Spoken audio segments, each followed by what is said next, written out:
In this video, we're going to learn about a lot of the vocabulary that goes along with graphing quadratic equations, and we're going to learn the beginning steps of graphing a quadratic using some of that vocabulary. Because in our next class, we're going to spend a lot of time just graphing quadratic equations. So we're going to start off with the parabola. Parabola is an important vocabulary word because it is the shape of a quadratic graph, and that shape is a U shape.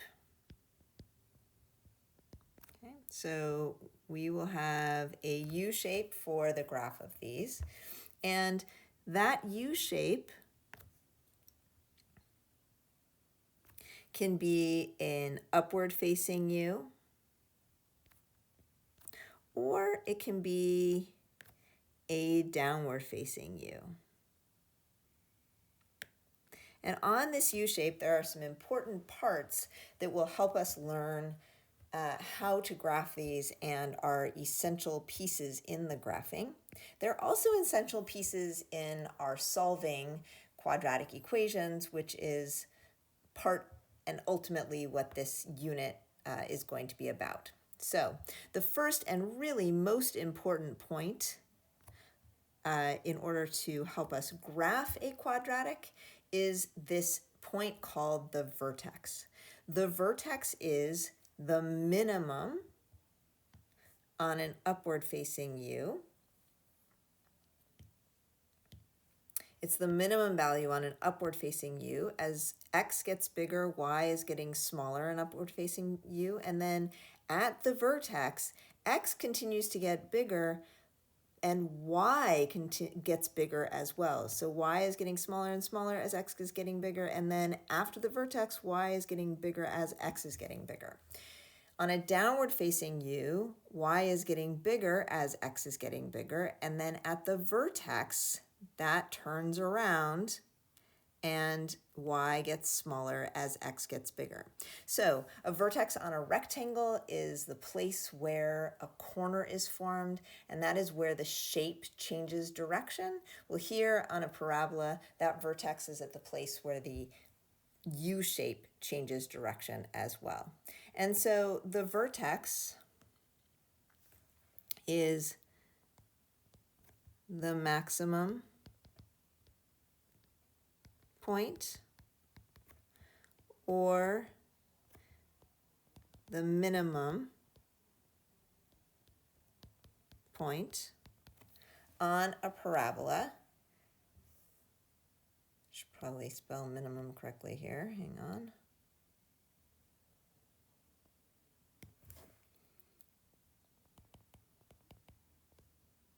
And whether it's the maximum or the minimum depends on whether we have an upward or a downward facing parabola. The vertex is also this special point that we will use because at the vertex, we also have a line of symmetry or an axis of symmetry. A line where if we were to draw on either side, we would have exactly the same mirror of the U, and we could take our U and fold it in half along that line of symmetry like any other line of symmetry, and we would have the same thing on both sides. And so that axis of symmetry or line of symmetry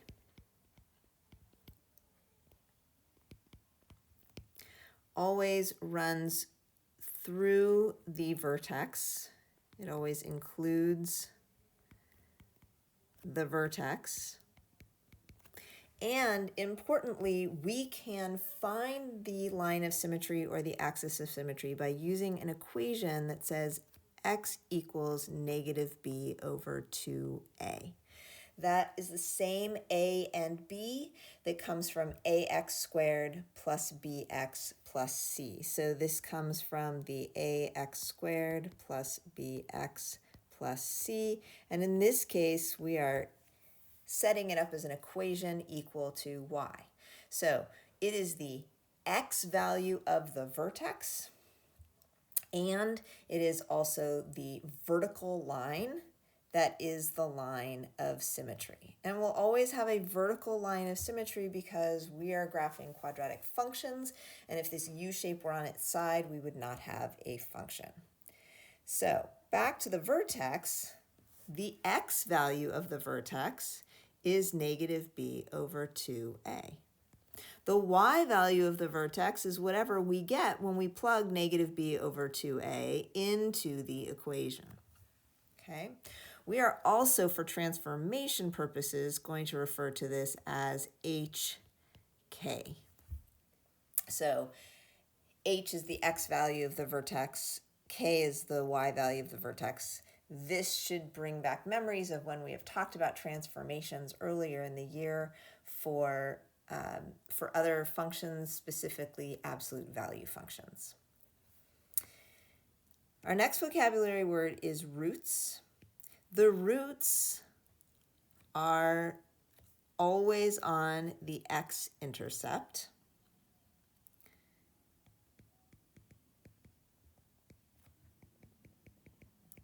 Which means that they are the x-intercepts, or on the x-axis, I should say, they are the x-intercepts. And our graph can cross the x-intercept, the x-axis twice. It can cross it once. It can cross it not at all. And so we will talk more about when that is the case.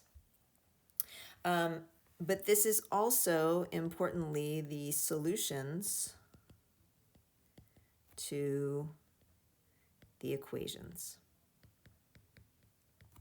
Okay, so if we're going to have solutions, they will be on the x-intercept. And they will be the x-intercepts, they will be on the x-axis.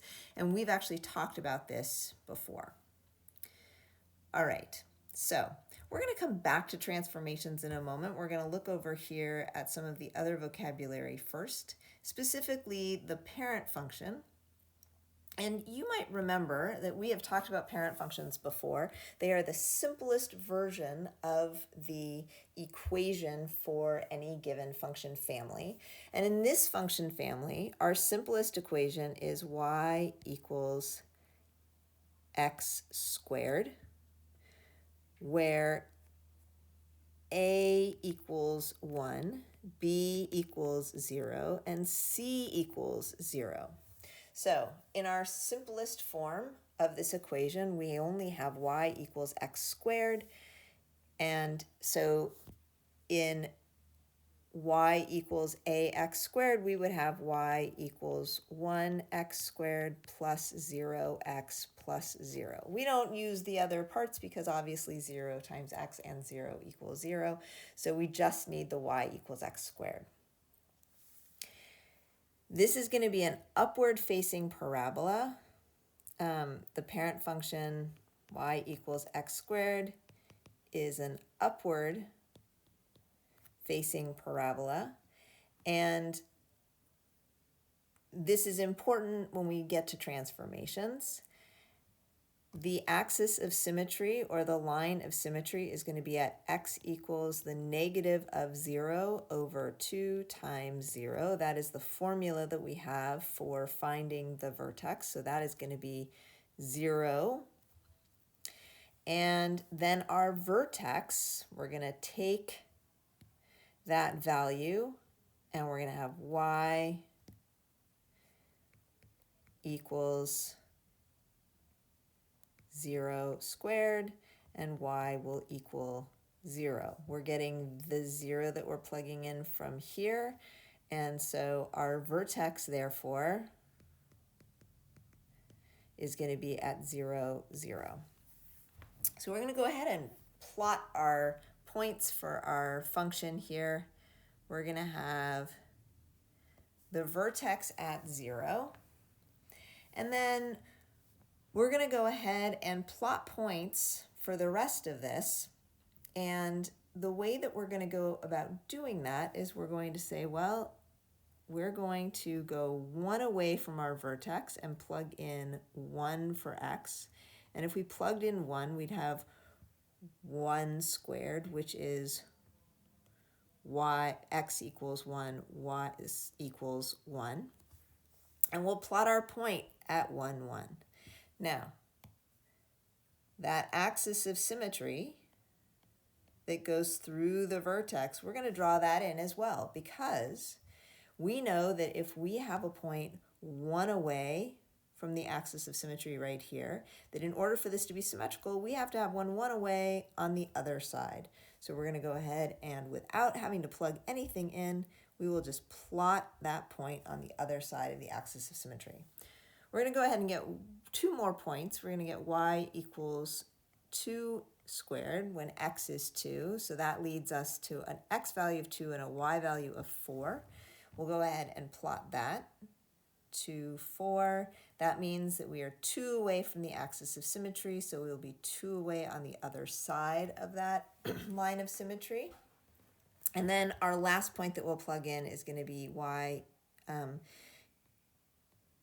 value when x is 3, and that happens at the point 3, 9. And so we will go ahead and plot 3, 9, and in this case, negative 3, 9. And so here we have our parent function with our vertex at 0, 0, and our axis of symmetry at x equals 0, and point symmetrical on either side.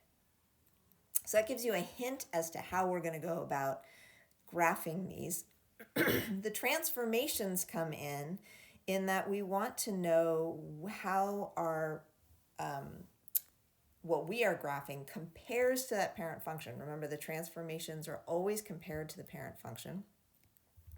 And so we're going to go ahead and talk about those transformations.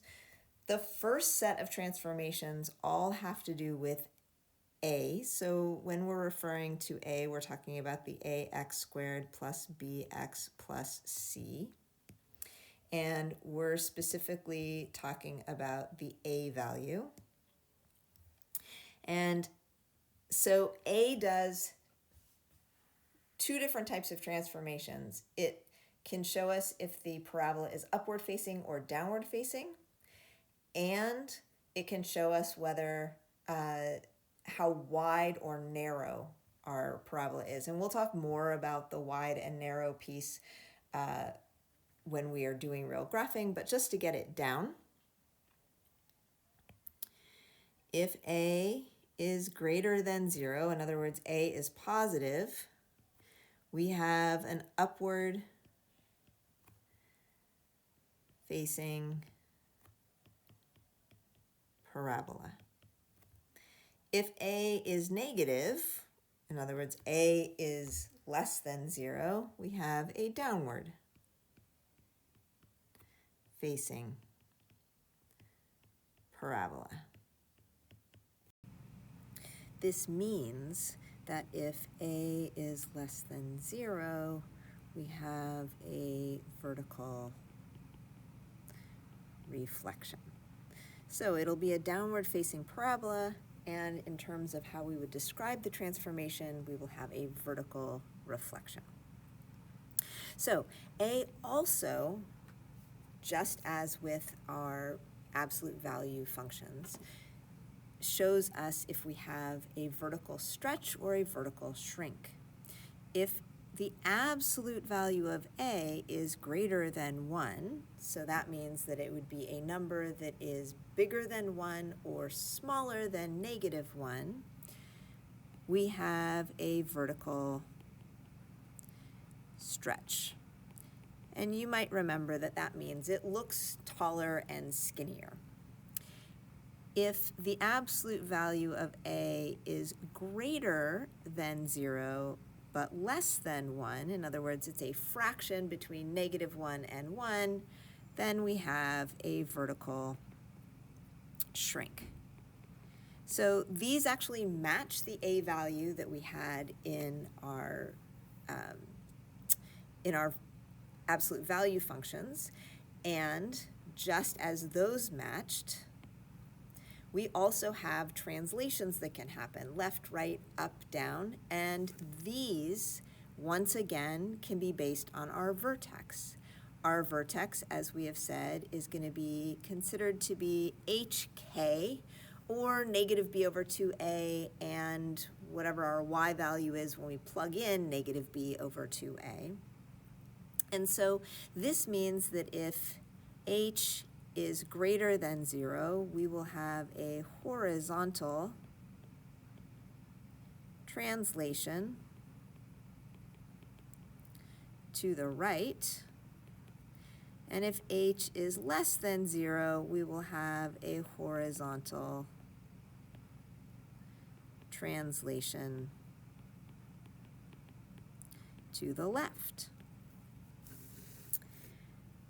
And as with absolute value functions, if k is greater than 0, we will have a vertical, greater than 0, we'll have a vertical translation up. And if k is less than 0, we will have a vertical translation down.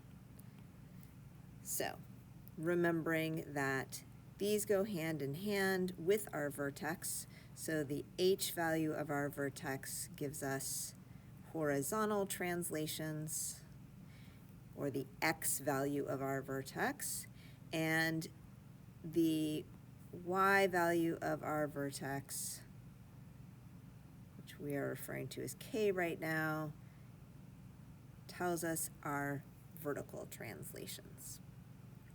And so these translations, as with our functions earlier, they go hand in hand with how the graph that we are drawing differs from our parent function.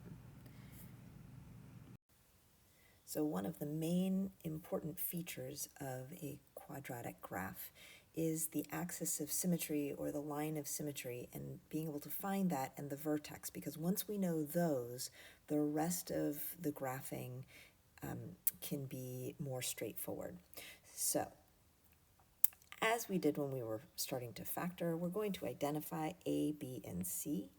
And so in this first one, a is equal to 1, b is equal to 10, and c is equal to negative 11. From here, we're going to use the equation for finding the axis of symmetry, which is x equals negative b over 2a. And so we'll go ahead and plug in the values here, and that is going to be negative 10 over 2 times 1. So the negative of b is negative 10, and a is 1. And then we just simplify, and we have negative 10 over 2, which equals negative 5. And so our line of symmetry is going to be x equals negative 5. Now, for the vertex, we're just going to take this value of negative 5, and we are going to plug it back into the equation and find our y value, because our vertex is the point that runs through where the line of symmetry runs through, and therefore we're going to have a y value with an x value of negative 5. Now remember to put what we're plugging in parentheses so that we make sure, especially with squaring it, that we are remembering that we are squaring negative 5. And so we will have 25 minus 50 minus 11, and this will be negative 25 minus 11, which will equal negative 36. And so our vertex, kind of run out of room here, our vertex is the point negative 5, negative 36. Now don't worry, we're not going to probably graph anything where you have to get 36 onto your graph or negative 36 onto your graph, but we can have a vertex anywhere. Okay, and then a reminder that we're looking now at the transformations from each of these. And so in transforming, what we care about is the a value. A equals 1, so there is no vertical stretch or shrink.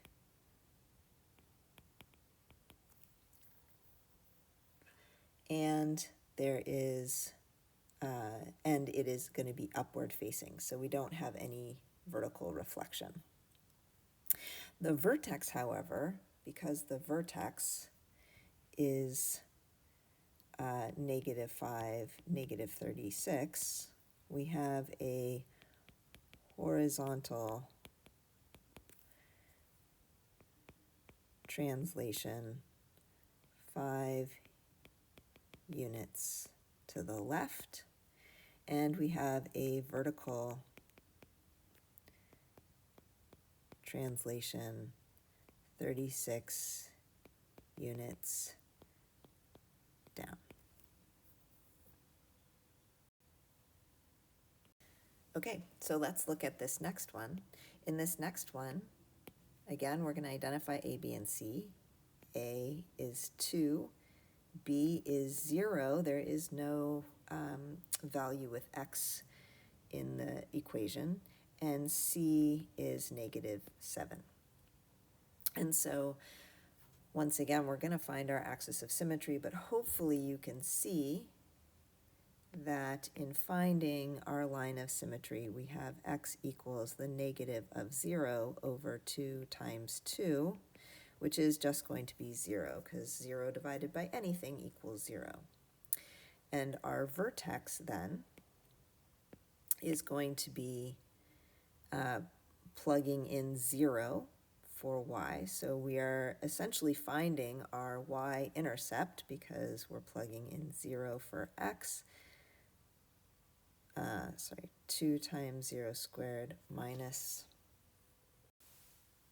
7, and y is going to equal 0 minus 7, so it equals -7. So our vertex is 0, -7. So in terms of our transformations, A equals 2, and 2 is greater than 1. So we have a vertical stretch by 2. A is positive, so there is no vertical reflection. And then because our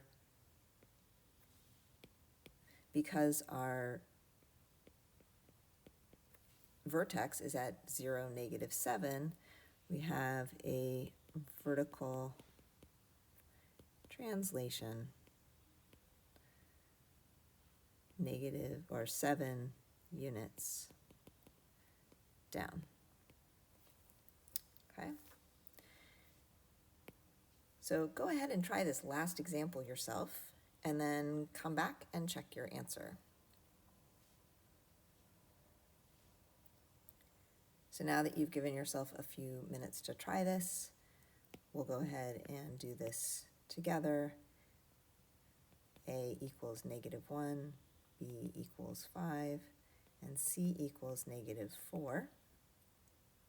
So our line of symmetry is going to be x equals -5 over 2 times -1, which is -5 over -2, which is equal to 5 halves. And you can do it as 5 halves or do it or write it as 2.5. Either way, as you know, I like to leave things in fraction form, which means that our vertex is going to be plugging in 5 halves into our equation. Now I'm going to rewrite this because I didn't give myself enough room for that negative sign. So negative of 5 halves squared. And notice the negative is out front because it's not part of the x value. This is -1 times x squared. So -5 halves squared plus 5 times 5 halves minus 4. and y will equal negative 25 fourths plus 25 halves minus 4. And now we'll make everything with a common denominator, so we'll have negative 25 fourths plus 50 fourths minus 16 fourths. I'm running out of room, so I'm going to just finish it over here. So we'll have y is equal to negative 25 plus 50 is positive 25. 25 minus 16 is 9, and so y will equal 9 fourths. And our vertex will be 5 halves, 9 fourths. Would those be a little trickier to graph? Yes, but we could do that. We could estimate and put them on a graph. And for our transformations, we have that a is equal to negative 1. So we have a vertical reflection. In other words, this would be a downward facing parabola. And for our, but it's equal to 1, and the absolute value of negative 1 is equal to 1, so there is no stretching or shrinking. And then for our translations, we're going to use the 5 halves and the 9 fourths. And we know that we have a horizontal translation, right 5 halves units, and a vertical translation, up 9 fourths units. So as I said, we will be doing a bunch of graphing in class, and make sure you put the questions you have from this video in the last response.